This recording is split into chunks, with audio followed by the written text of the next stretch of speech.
Bonjour à tous et bienvenue dans le Mag Essonne sur Radio Sensation. Aujourd'hui, nous allons parler de la marche des terres qui ont eu lieu les 9 et 10 octobre dernier. Alors ces marches, l'objectif c'est de se faire entendre pour dénoncer la bétonisation des terres fertiles en Île-de-France.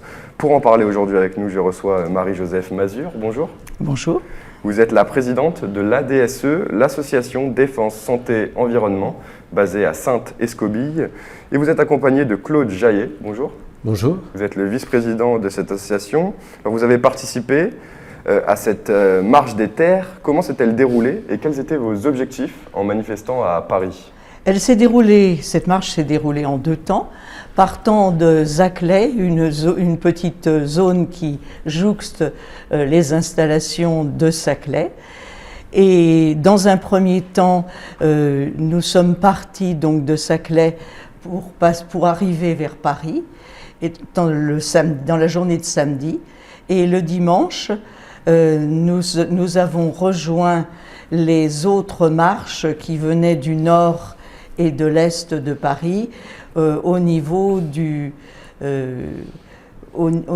l'hôtel de ville de Paris. L'idée, c'est de regrouper plusieurs pôles. L'idée, c'était de regrouper plusieurs pôles parce que, et d'ailleurs, nous, notre association est solidaire du regroupement de Saclay parce que nous aurions tout près de chez nous les terres qui viennent des installations du métro, de la ligne 18 en particulier, et d'autres terres provenant d'une urbanisation qui s'accélère dans toute l'Île-de-France. Alors cette marche, on l'a dit, elle ne concerne donc plusieurs zones partout en Île-de-France. Nous, on va se concentrer sur les dossiers essonniens.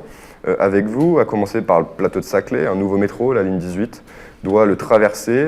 Une ZAD, Saclay, a été installée. Pourquoi est-ce que vous êtes contre ce projet de ligne 18 ?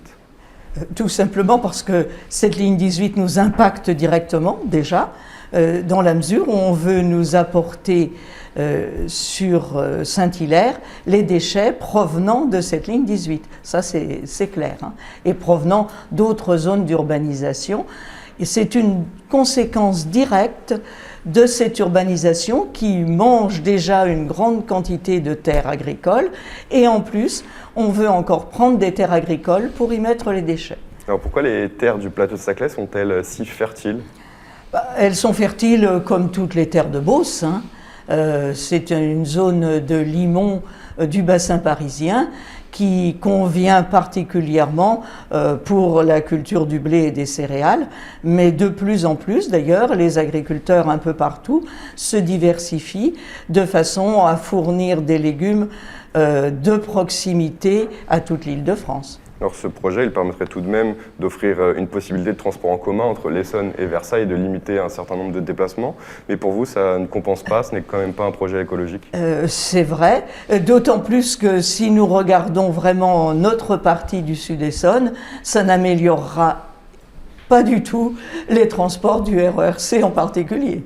Oui, il y a des milliers de personnes qui prennent ces lignes et qui souffrent au quotidien des mauvaises conditions de transport, en particulier sur les lignes B, D et C. Hein, donc voilà. Quelle était l'ambiance au sein de ces marches ? Il y avait une vraie ferveur ? Une ferveur, oui, des slogans comme dans toutes les marches, avec beaucoup de personnes. Moi, personnellement, j'étais là le dimanche sur Paris. D'autres membres de notre association ont fait une partie de la marche le samedi en partant de Saclay et en passant par Massy. C'était des personnes diverses, des plus anciens, beaucoup de jeunes. Sur Paris en particulier, nous avions rejoint déjà plusieurs groupes des Yvelines, parce qu'il y a des projets autour de Grignon en particulier. Enfin, il y a des projets d'urbanisation un peu partout en prenant des terres agricoles. Pourquoi est-il si important pour vous de préserver nos terres agricoles ?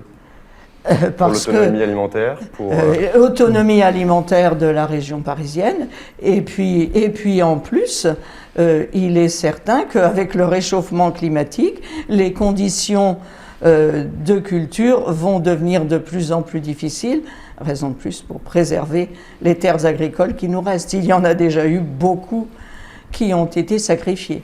Et du côté politique, est-ce qu'il y avait des hommes politiques, des élus présents à Paris? Vous avez pu, Sur Paris, non, je n'ai vu personne. Alors tous les travaux liés donc à cette réalisation du Grand Paris Express auront pour conséquence la présence de 45 millions de tonnes de déchets à la suite des travaux. Ces déchets, il faut ensuite les stocker. Tout à fait. Et la région Île-de-France a conseillé de les stocker à l'ouest et au sud de l'Île-de-France, donc dans les Yvelines et dans l'Essonne. Quelles sont les explications qu'on a par rapport à ce choix? Pourquoi le sud et l'ouest en particulier? Déjà parce qu'en Seine-et-Marne, il y a déjà énormément de décharges, énormément de stockage de déchets, donc je pense que c'est un rééquilibrage, une saturation. Alors, plusieurs zones ont été ciblées en Essonne pour accueillir ces déchets. Premier exemple, celui de l'Hardy. Un projet vise à déposer 765 000 tonnes de déchets à la sablière de l'Hardy. La maire s'est déjà engagée contre ce projet. C'est l'exemple type que vous redoutiez, ce genre de projet? Exactement. En plus, nous connaissons bien le site en question. On parle d'une ancienne carrière, que c'est une carrière sans intérêt, alors que c'est une magnifique carrière de sable blanc, qui pourrait être, la ville d'ailleurs de l'Hardy avait l'ambition de valoriser ce site magnifique au plan naturel. D'ailleurs, c'est là, tous les grands films ont été tournés à cet endroit pour éviter évidemment d'aller des prises de vue dans le désert. Et bien ici, on se croirait dans un lieu, c'est un lieu unique, magnifique, qu'il ne faut surtout pas détruire mais valoriser. En plus, il y a un accès extrêmement difficile par les routes communales, étroites. Donc je pense que c'est un très mauvais choix que de combler cette carrière de sable blanc. Oui, car cela entraînerait des allers-retours de poids lourds. Il y aurait des centaines de camions chaque jour. La route est déjà très dangereuse. Je la connais bien, je l'ai fréquentée pendant de nombreuses années. Donc si on rajoute des camions dans les deux sens, des camions qui sont immenses, nous voyons bien ailleurs, sur les chantiers, je crois que ce n'est pas tenable sur tous ces points de vue. Quelles pourraient être les conséquences sur la santé, sur l'environnement de ces déchets dans cette sablière? Alors, une fois de plus, comme à Saint-Hilaire ou sur les autres sites où on veut se débarrasser de ces déchets, c'est qu'ils ne sont pas, comme on nous le dit, dans les 3/4 des cas, ce ne sont pas des déchets vraiment inertes. Il y a des composants, si vous voulez, dans ces déchets très dangereux. Je pense en particulier aux métaux lourds, aux hydrocarbures et d'autres encore substances qui pollueront la terre et puis dégagent, évidemment, il y a un effet, si ce ne sont pas vraiment des déchets inertes, il y a une dimension aussi, ces déchets qui est fermentescible, qui dégage évidemment du biogaz qui est toxique par rapport aux habitants qui vivront dans l'environnement de cette décharge si elle se faisait. Mais elle ne se fera pas. Car il y a déjà une opposition qui est en train de se lever donc, sur ce territoire. C'était justement l'objet de ma prochaine question. Comment se constitue l'opposition à ces projets? Qu'est-ce que vous pouvez faire pour que ces projets ne se fassent pas? Alors, pour que le projet ne se fasse pas, voilà, nous essayons, nous, à DSE, de favoriser la création d'associations, de groupes locaux qui prennent en main, en fait, si vous voulez, leur dossier, de façon à pouvoir s'organiser sous toutes les formes, manifestations, mais aussi défense juridique, et voilà, immédiatement, et puis contact avec les services de l'État. Les services de l'État qui évoluent bien, puisqu'ils se rendent de plus en plus compte des nuisances qu'apporteront justement tous ces transports, ces déplacements, et puis ces déchets, parce qu'ils représentent eux-mêmes. Voilà. Et un mot pour finir sur la situation à Saint-Hilaire, où en est le projet? Le projet, maintenant, va être examiné sous une autre forme.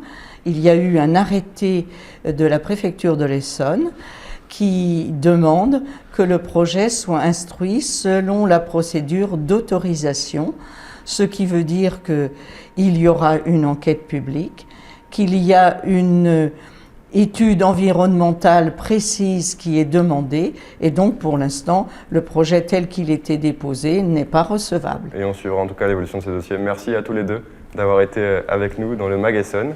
Et vous pouvez retrouver cette émission en podcast audio ou vidéo sur notre site ou sur notre application Radio Sensation.